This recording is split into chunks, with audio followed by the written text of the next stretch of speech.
buenos días. En primer lugar, deseamos que estéis todos bien de salud y os agradecemos vuestra presencia en la sala Guitarte Virtual de la Real Academia de Bellas Artes de San Fernando. Hoy tenemos el privilegio de la presencia del doctor Raimon Graells, que desde la Universidad de Alicante nos va a presentar un tema en el que ha venido trabajando desde hace años. Él es un arqueólogo mediterráneo, ha trabajado mucho en la Magna Grecia, ha trabajado en Olimpia, tiene largos años de estancia y formación en Alemania, en el Römische Germanische Zentralmuseum de Maguncia, y es un arqueólogo de una amplísima formación que nos va a demostrar con el tema que ha seleccionado. Ha trabajado bastante sobre las armas de las cuales él ha seleccionado hoy, porque las conferencias, como sabemos todos, son muy breves y se trata de presentar temas puntuales y hablar un rato de ellos. Ha elegido para tema del día los cascos con decoración zoomorfa que nos va a presentar. Le paso la palabra al doctor Fausto Longo, que ha colaborado con él recientemente, precisamente en la exposición que se hizo y los estudios del santuario de Atenea en Paestum. Professor Fausto Longo. Sì, io dirò soltanto due parole, mi ha fatto molto piacere che mi hai invitato José a questa presentazione di Raimon, che prima di essere un collega e un amico che ha avuto relazioni e rapporti molto stretti con l'Italia sin da studente, ed è oggi uno dei maggiori studiosi che abbiamo al mondo sulle armi. E ha avuto il suo legame con l'Italia e con la Germania, perché sappiamo che quanto ha lavorato poi al RGZM a Mainz e il suo rapporto con la Grecia, con Olimpia, anche con i progetti di ricerca che ha condotto in questi ultimi anni. Io ho avuto modo di conoscerlo alcuni anni fa, e con lui ho avuto modo anche di lavorare a due progetti ai quali tengo moltissimo, cioè quello dell'Atenaion di Paestum, con la conseguente mostra sulle armi di Atena, e il convegno sulle armi votive in Magna Grecia. Il tema delle armi è un tema che in questi ultimi anni è soprattutto diciamo, ha avuto un'attenzione particolare, ma ha rinnovato in maniera completa, perché le armi non sono soltanto lo studio filologico e soltanto, diciamo, la ricostruzione dell'oggetto in sé, ma per i notevoli, numerosissimi risvolti che uno studio attento può avere, cioè lo studio non soltanto dell'oggetto in sé, ma della ritualità, ad esempio, dell'ideologia, ad esempio, cioè gli oggetti non per gli oggetti, ma per la ricostruzione delle società antiche. E in questo Raimon nel corso di questi anni ha dato molto, cioè con una ricerca molto attenta, ricostruendo la ritualità intorno alle armi, cioè quando queste vengono deposte, come vengono deposte, e le armi lasciano le loro tracce, cioè il materiale delle armi che proviene per esempio dai santuari conserva una serie di elementi che possono ricostruire gli aspetti rituali. E quindi in questo, diciamo, Raimon è stato un maestro. Io ho imparato anche moltissimo e lo ringrazio anche molto, perché la sua collaborazione anche alla mostra delle armi, al catalogo e al convegno è stato fondamentale, proprio per l'esperienza che ha accumulato nel corso di questi anni. La sua bibliografia è vastissima a livello di volumi, a livello di articoli, che la dicono, diciamo, lunga sulla qualità di Raimon. Per cui siamo contenti oggi di ascoltare in questi 15 minuti,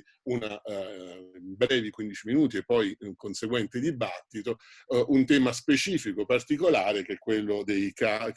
elmi con protomezoomorfa, che ci presenterà appunto in questa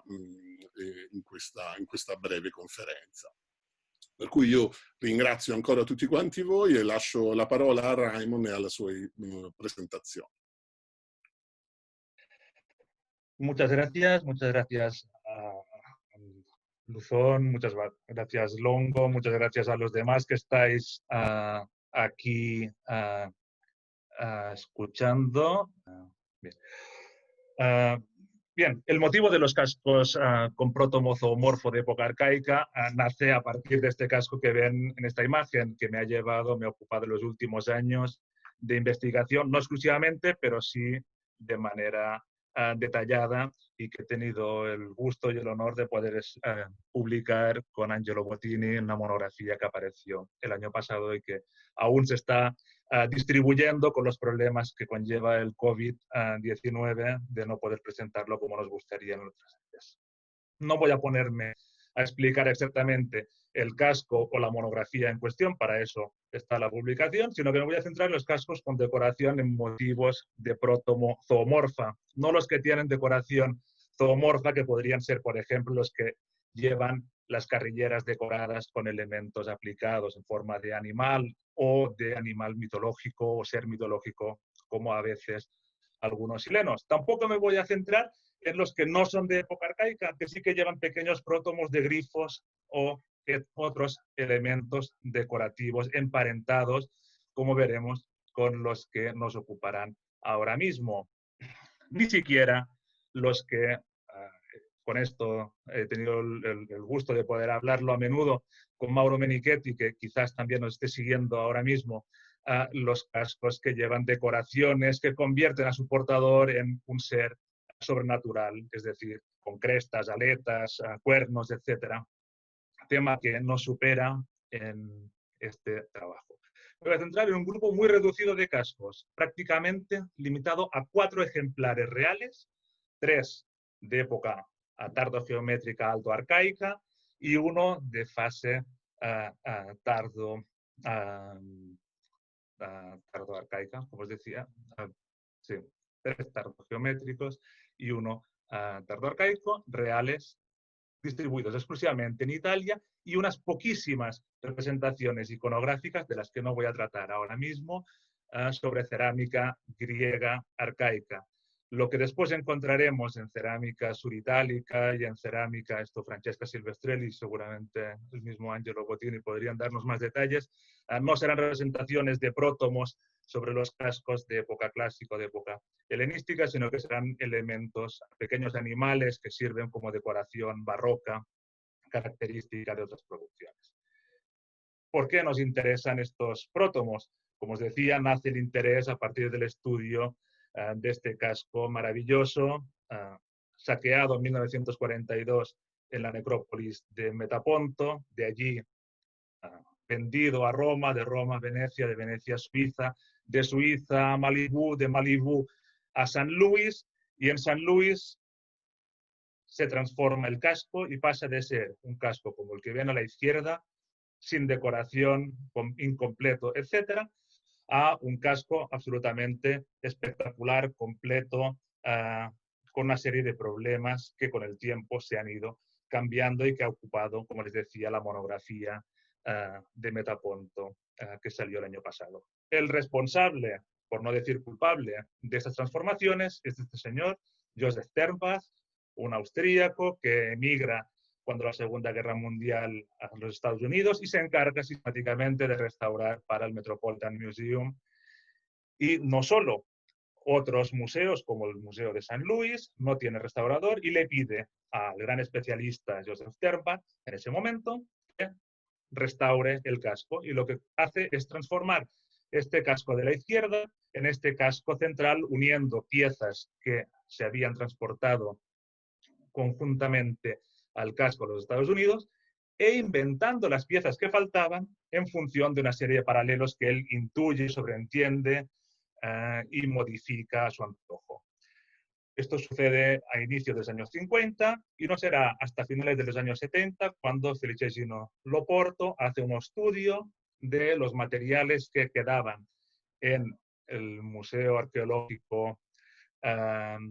Nacional de Metaponto y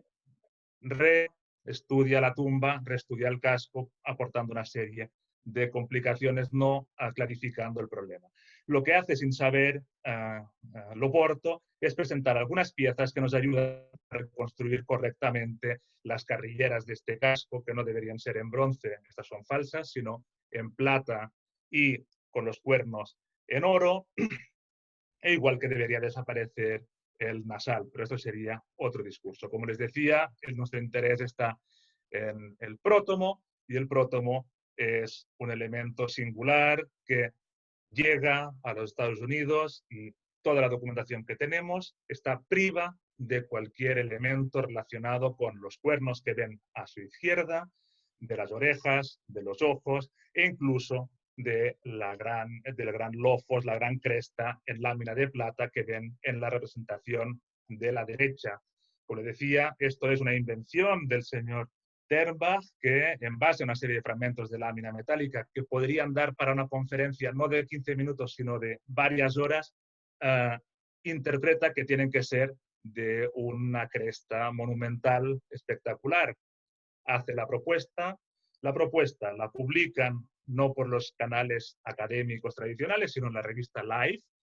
y pocos días después el Museo de San Luis empieza a recibir una serie de propuestas de amateurs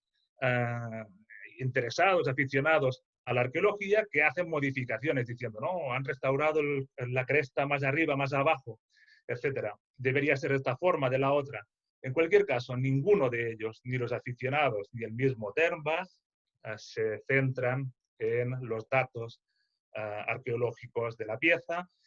y confunden a la investigación sucesiva, porque este tipo de cascos con prótomo, zoomorfa y una alta cresta se dividen en dos tradiciones. La tradición etrusca, con el carro de Monteleone y Spoleto, que es el que inspira a Ternbach, y este fragmento publicado en 1931 del Kerameikos de Corinto. Entonces, este tipo de cascos con prótomo de zoomorfo son griegos o son de tradición itálica.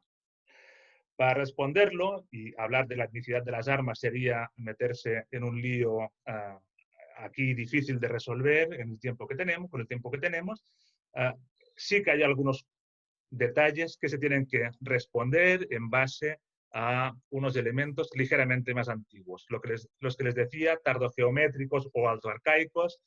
que he tenido la suerte de poder estudiar gracias, uno, el de la izquierda, en la colección Cecanti, gracias a Angelo Bottini, que me facilitó el acceso,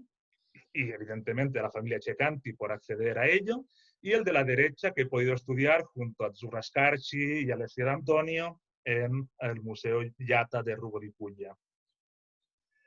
Estos cascos se encuentran exclusivamente en Italia, pero proceden de una tradición que viene de Oriente, desde Asiria, Urartu, etc., y se difunde progresivamente hacia Occidente, en Creta, con estos cascos con alto lofos de esta tradición, en la Jonia, también otras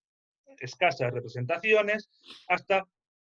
llegar a los cascos de tipo Kegelhelm, que se llaman, con el ejemplar más famoso, el de la tumba de Argos, tanto por el casco como por la asociación a una coraza y a otros elementos singulares. Esta progresión, en cualquier caso, no incluye el elemento zoomorfo, que parece una prerrogativa hasta el momento muy limitada a los casos que les decía itálicos. Hay algún ejemplo en Urartu con una cabeza de toro, pero que representa más el final del objeto que no la configuración del prótomo en sí. Como les decía, para entender si se trata de una tradición itálica o griega, tendríamos que ir a ver el objeto en detalle. Si vemos el casco de Ruvo di Puglia, es un Kegelhelm, como les comentaba, y el Kegelhelm es un casco que está formado por distintas placas que se unen mediante remaches muy bien decorados. En este caso, si se observa, toda esta franja por debajo presenta una serie de pequeños clavitos remaches que no se observan. No se observan en parte por un trabajo elaborado, fino, detallado, que una vez ha unido las placas, se ha cubierto con un dorado y ha disimulado esta producción. Por lo tanto, lo que les decía, estas piezas formadas, integradas de múltiples partes. Pero si lo vemos por fuera, como lo vio en su momento Hermann Born, que estudió un casco similar en la colección Woodman, vemos como también la unión inferior demuestra este detallado remache, este aplastado, muy finito y muy elaborado. En estos cascos, pero hay otro tipo de remaches interiores, los remaches que fijan el soporte, que al contrario de los que unen el casco, el helm, uno de los cascos típicos griegos, tienen una protuberancia muy marcada en la parte interior. Por lo tanto, han sido realizados de una forma distinta a los que unen el casco en sí. La respuesta para entender esta diferencia está en estos agujeros, que son los agujeros absolutamente inútiles porque no nos dejan traza de nada, pero nos explican al mismo tiempo algo. Veamos que este sería el casco y este sería el casco como lo tenemos. Este sería el casco como empiezan a elaborarlo. El casco tal cual se termina de remachar y el casco ya con el dorado y el forro interno fijado en estos agujeros perimetrales. Por lo tanto, este es el casco que llega a Italia y a este casco es al que ya con el forro interno unido, es el que le van a fijar el prótomo y por eso los clavos que se meten desde el interior no pueden ser tan aplastados ni pueden ser tan detallados. Eso no simplemente es una intuición, sino también se ve desde el exterior cuando se observa la unión que tiene este prótomo o esta serie de prótomos sobre estos cascos. La calota está bien elaborada, de producción profesional, hecha por artesanos de un nivel acostumbrado a producir este tipo de cosas, y en cambio estos prótomos tienen una serie de complicaciones en su detalle, en su elaboración, que demuestran una mano distinta. El dorado no es el mismo, el aplastado no es el mismo, la diferencia incluso con el sistema de sujeción del soporte es distinto del que habíamos visto, por ejemplo, para la tumba de Argos. Por lo tanto, esto sería un indicador claro de esta tradición itálica que afecta a esas producciones de cascos mediterráneos con prótomos. Otros elementos no menos interesantes es, por ejemplo, el sistema de sujeción de los ojos con elementos orgánicos de marfil o hueso, de los que prácticamente no queda nada, sí en el fragmento de la colección Cecanti, no en el de la colección de Rubo di Puglia, y que presentan una serie de variaciones que explican el montaje que coincide exactamente con el de las producciones itálicas en los que los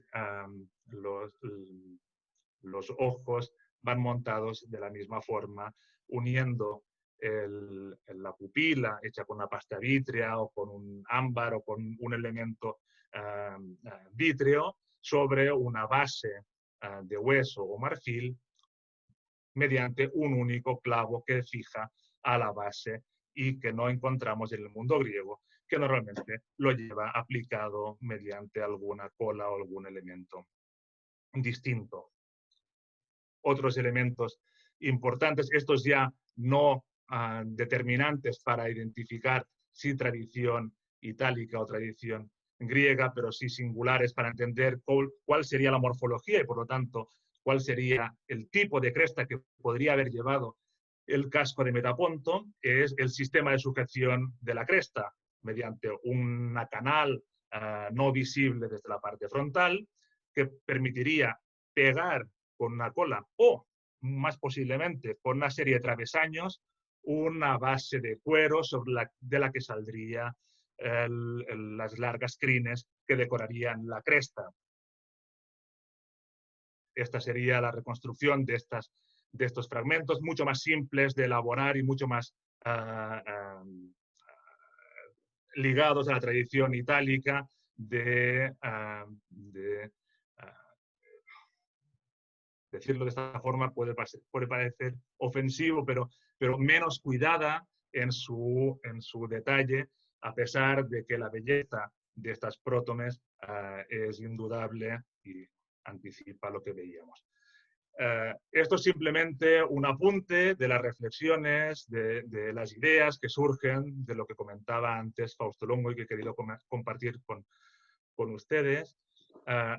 de la reflexión del estudio filológico de los objetos, de cogerlo, de estudiarlo, de entenderlos, de ver si te explican algo más que simplemente una clasificación de tipo 1, tipo 2, tipo 3, de una cronología, y si pueden explicar incluso la vida de los mismos objetos, de una producción original que ha sido retocada seguramente en el área entre Ordona y Bari, que es donde se producían este tipo de cascos, que después gusta y queda fosilizado en esa tradición suritálica y hasta que en la tumba del guerrero o del gran guerrero de Metaponto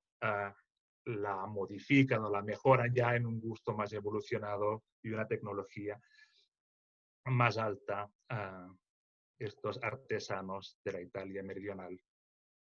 que yo me resisto a llamar magnogriegos estos artesanos, al menos los primeros, no el de Metaponto, que muy posiblemente lo pudiera ser, pero entonces ya nos complicaríamos incluso más la discusión, porque ya no estaríamos hablando de etnicidad de las armas, sino de etnicidad de los artesanos, y esto ya sería un problema enorme. Con esto les presento una reproducción lo más apurada posible, lo más cuidada posible de lo que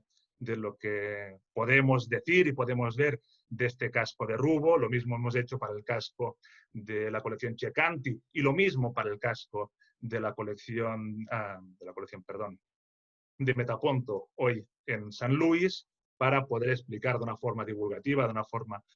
más amplia, el interés que tienen estos cascos, la importancia que tienen y el mensaje, esto sería la segunda parte de esta charla, que quieren transmitir los portadores de estos cascos tan singulares. Gracias a todos.